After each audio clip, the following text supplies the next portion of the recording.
Hello everyone, কেমন আছেন সবাই? আমি সৌমি আর আমার নতুন আরেকটা ভিডিওতে সবাইকে স্বাগত। দিনটা ছিল 15ই এপ্রিল, পহেলা বৈশাখ। সকাল সকাল কেন ফুলের দোকানে এসেছি বলবো। তার জন্য ভিডিওটা প্রথম থেকে শেষ অবধি দেখতে হবে। এই বৈশাখ মাসে বেশ কয়েকটা নিমন্ত্রণ রয়েছে, আর তারই প্রথমটা ছিল পয়লা বৈশাখের দিন। আজ রয়েছে আমার খুব কাছের এক দিদির বিয়ে, তো সেখানেই যাওয়ার জন্য এখন বিকেলবেলা আমি আর আরেক দিদি দুজনে মিলে বেরিয়ে পড়েছি। বাড়ি থেকে খুব বেশি দূরে নয়, কাছাকাছির মধ্যে ছিল, তাই জন্য স্কুটি নিয়েই বেরিয়েছি। এসেই আমরা নিজেদের মতো একটু ছবি তুলেছি, একটু ভিডিও করেছি। আসুন এবার বলি আসল ঘটনাটা। সেদিন ছিল হৈমন্তীদির বিয়ে। হৈমন্তীদির সাথে আমার পরিচয় টিচার্স ট্রেনিং কলেজে। দিদি আমাদের পরের ব্যাচ হলেও আমাদের ব্যাচের সাথে, বিশেষতই আমাদের দুজনের সাথে ওর সম্পর্কটা কিন্তু খুব গভীর। আমরা পৌঁছে দেখি তখন হৈমন্তীদিকে সাজানো চলছে, আর ঢুকতে না ঢুকতেই আমাদের সব থেকে ক্ষুদে সদস্য এসে হাজির হয়েছে। ওর নাম ডানা। ও হলো হৈমন্তীদির ভাইয়ের মেয়ে।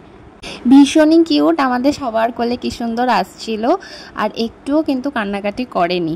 সাজানোর কাজে আমিও একটু হেল্প করছিলাম। আমি হৈমন্তীদির হাতের এই চুটটাকে আটকে দিচ্ছিলাম। এই যে এবার এখন আমি একে কোলে নিয়েছি, ওকে অনেক চটকেছি, আদর করেছি। ও একটুও বিরক্ত হয়নি, ও সবার কোলে কি সুন্দর ঘুরছিল। দিদির প্রথম থেকেই ইচ্ছে ছিল যে ওর এই বিশেষ দুটো দিন, বিয়ে আর রিসেপশন, এই দুটোতে যেন আমরা থাকি। আজ বিয়ের দিন আমি আর শ্রেয়সী দিয়ে এসছি, আর আগামী দিন মানে রিসেপশনেতে আমাদের পুরো গ্রুপটাকে ইনভাইট করা হয়েছে। প্রত্যেকটি মানুষের জীবনেই ভালো খারাপ দুটো সময় থাকে। আমার মনে হয় সেই খারাপ সময়কে সঙ্গী না করে তাকে ভুলে গিয়ে এবং তার থেকে শিক্ষা নিয়ে আমাদের আগামী দিনে সুন্দর করে এগিয়ে যাওয়া উচিত। Past is past. অতীতকে মনে রেখে ভবিষ্যৎ নষ্ট করার কোনো মানেই হয় না। তোমার এই সিদ্ধান্তে আমরা খুব আনন্দিত। আমরা সব সময় চাই যে তুমি ভালো থাকো, সুস্থ থাকো, সুখী থাকো। দিদিকে সাজিয়েছে দিদিরই এক বোন, ও মেকআপ আর্টিস্ট, ও সিঙ্গুরে থাকে। ভীষণ ভালো সাজিয়েছে। আমি তো সাজেস্ট করব তোমরা যারা সিঙ্গুরে থাকো বা আশেপাশে কোথাও থাকো, তারা ওকে একবার তোমাদের স্পেশাল দিনের জন্য বুকিং করতে পারো।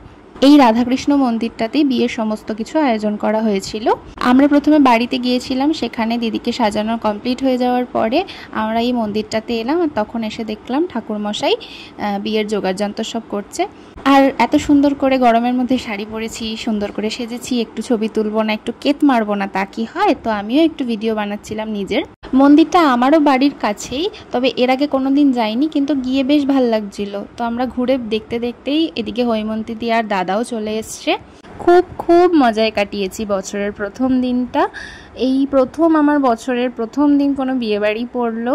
অনেক দিন যেহেতু দেখা হয়নি, অনেক কথা জমেছিল, অনেক আড্ডা দিয়েছি, অনেক হাসাহাসি করেছি, অনেক ছবি তুলেছি একসাথে, ভীষণ মজা করেছি।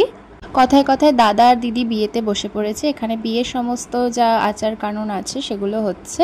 একটু আফসোস আছে, কারণ সিঁদুরদানটা প্রায় অনেকটা রাত্রির করে হয়েছিল, তাই জন্য আর সিঁদুরদান অবধি থাকতে পারিনি। ওরা বিয়েতে বসে যাওয়ার পর মালা বদল পর্যন্ত আমরা ছিলাম, তারপরে আমরা বেরিয়ে এসেছি। দিদি দাদা তো ভীষণই ভালো, তার সাথে দিদি শ্বশুরবাড়ির লোকও ভীষণ ভালো। আমাদের কিছুতেই ছাড়তে চাইছিল না, কিন্তু আমাদের যেহেতু এক জায়গায় যাওয়ার ছিল তাই বেরিয়ে আসতেই হয়েছে। সবশেষে বলবো তোমরা খুব ভালো থাকো, সুখে থাকো, আনন্দে থাকো। রিসেপশনের ব্লগ খুব তাড়াতাড়ি আসছে, ততক্ষণ পর্যন্ত এই ব্লগটা দেখে জানাবেন যে কেমন হয়েছে ব্লগটা। টাটা।